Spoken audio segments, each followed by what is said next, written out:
Ah, que bonito! Como diria Roberto Carlos, são tantas emoções. Guilherme Bastilho, o Corinthians era campeão até os 45 do segundo tempo do jogo do Vasco, mas aí Bernardo deu o gol que fez o Corinthians adiar o seu sonho. Adiou até domingo, o Corinthians adiou o sonho e o Vasco mantém o sonho, né, vivo. Eu falei aqui da expectativa do Corinthians, ó. No lance de hoje a gente vê, aqui são os jogadores olhando, que o jogo do Corinthians acabou antes do jogo do Vasco, né? E aí os jogadores do Corinthians ficaram secando desesperadamente. Foi um jogo em que o Corinthians repetiu alguns dos enredos que ele veio apresentando nesse Campeonato Brasileiro. Teve lá o sofrimento todo, aquele que a Fiel adora, né? Não jogou bem, mas conseguiu achar um gol lá com o Lee Edson e se manteve aí na ponta do Campeonato Brasileiro. A gente vai ter o Corinthians e Palmeiras agora, o Valdívia já falou que vai tentar tirar o título do Corinthians, o Tite, pelo lado do Corinthians, avisou que é pobreza pensar assim. Vai ser aí um jogo quente, já que o Palmeiras também vem de vitória em cima do São Paulo, até certo ponto surpreendente, né? Agora você imagina o Palmeiras, depois de todos os problemas que passou, né, não conseguindo vaga na Libertadores, distante do título desde o começo, conseguir logo contra o arquirrival tomar o título. Para o Palmeiras vai ser ganhar o ano, O Palmeiras né? chegou a brigar contra o rebaixamento, é bom lembrar, né? Verdade. E vai ser ganhar o ano, sim. Eu acho que tá aberta a disputa ainda. Das 9 combinações aí possíveis de vitória e derrota entre Vasco e Corinthians, apenas uma serve para o Vasco. O Vasco venceu o Flamengo e o Corinthians perder para o Palmeiras. E como é que você viu assim essa vitória do Vasco, já que o Fluminense perdeu muitos gols com Marquinhos, com Fred, teve até certo ponto um domínio do jogo, mas o Vasco foi lá. O que o Vasco teve que o Fluminense não conseguiu? O Vasco perdeu gols também, né? O Elton perdeu um gol debaixo da trave, ali na pequena área, acertou o travessão. Foi um jogo muito equilibrado, eu vi o Vasco com muito mais domínio de jogo no primeiro tempo. Vi um Juninho Pernambucano um pouquinho nervoso, fez umas faltas ali duras, recebeu o terceiro cartão amarelo, não pega o Flamengo.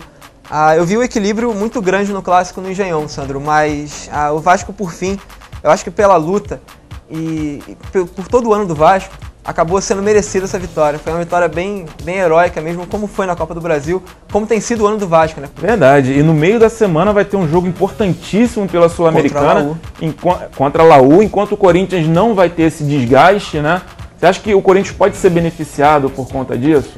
Naturalmente, eu acho que se o Vasco puser na cabeça que quer levar os 2 títulos, pode se complicar ou na Sul-Americana ou no Brasileiro. Mas o time já está dando mostras de cansaço, né? No primeiro jogo contra a Laú, no segundo tempo, o time do Vasco desapareceu, sumiu, cansou.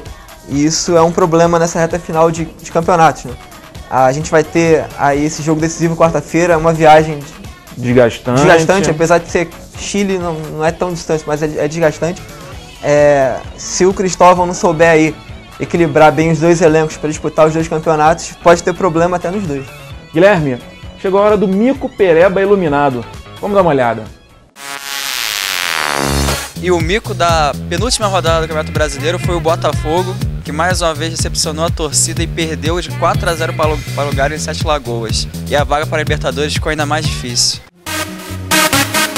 Pereba dessa rodada do Campeonato Brasileiro foi o goleiro Diego Cavalieri, do Fluminense. No segundo gol que define a vitória do Vasco, no clássico de ontem no Engenhão, o goleiro tricolor vacila ao rebater uma cabeçada fraca do Bernardo nos pés do jogador do Vasco, que aí fica fácil só para empurrar pro gol e garantir a vitória Cruz Maltina. O iluminado da rodada do Brasileirão é o Bernardo do Vasco, meu xará inclusive. Ele fez um golaço ontem, decisivo lá pro Vasco manter o Vasco na briga pelo título, né? Ele é o xodó da torcida do Vascão, então ele foi iluminado na rodada do Brasileirão. Muito bem, tá aí o Mico, pago com louvor pelo Botafogo, tomou de 4 do Atlético Mineiro e deu adeus ao medo do rebaixamento. Sandro, o Botafogo é curioso porque há poucas rodadas o Botafogo brigava pelo título, né? E, enfim, desandou o time. O Cortez parou de jogar bola, o Elkerson parou de jogar bola. Ontem o time teve chance até de encostar no placar, quando estava 2-0 para o Atlético, o Louco Abreu perdeu um pênalti. Inspirado em Roberto Baggio, né? Verdade, isolou. Não dá para entender o que acontece com o Botafogo. Não dá mesmo. Se a gente pegar a tabela, 2 dessas derrotas aí que ele teve recentemente se ele empatasse 2 jogos, ele seria o 5º colocado e estaria no G5. Está fora do G5 e corre o risco de não conseguir se classificar para a Libertadores, porque tem muita gente na frente. Tem o São Paulo, o Figueirense e o Internacional, além do Coritiba, que é ali o último colocado no G5. Né? Eu acho difícil para o Botafogo, porque tem alguns jogos complicados. O Coritiba, apesar de jogar na Arena da Baixada, para mim é o favorito essa 5ª vaga. O Flamengo pode também ficar fora, né? A gente tem que lembrar isso. Dependendo de Coritiba, Inter, Figueirense e São Paulo, o Flamengo pode cair fora do G5. Enfim, são tantos jogos que a gente não... O Figueirense vem de 2 derrotas, mas também pode agora, contra o Avaí, aí, já rebaixado, tentar uma superação. E o fato de já estar rebaixado também não quer dizer nada. O América Mineiro estava rebaixado e complicou o Atlético Paranaense na briga contra a queda. O América Mineiro também rebaixado, complicou o Atlético Paranaense. Verdade, não dá para fazer prognóstico.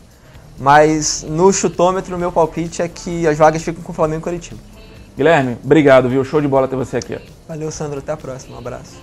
Próximo final de semana, então, rodada decisiva, a 38ª e última rodada do campeonato. Quem vai ser o campeão? Corinthians, Vasco e os rebaixados, hein? Segunda-feira que vem eu volto trazendo tudo sobre esse campeonato brasileiro emocionante demais. Um grande abraço e até o próximo programa.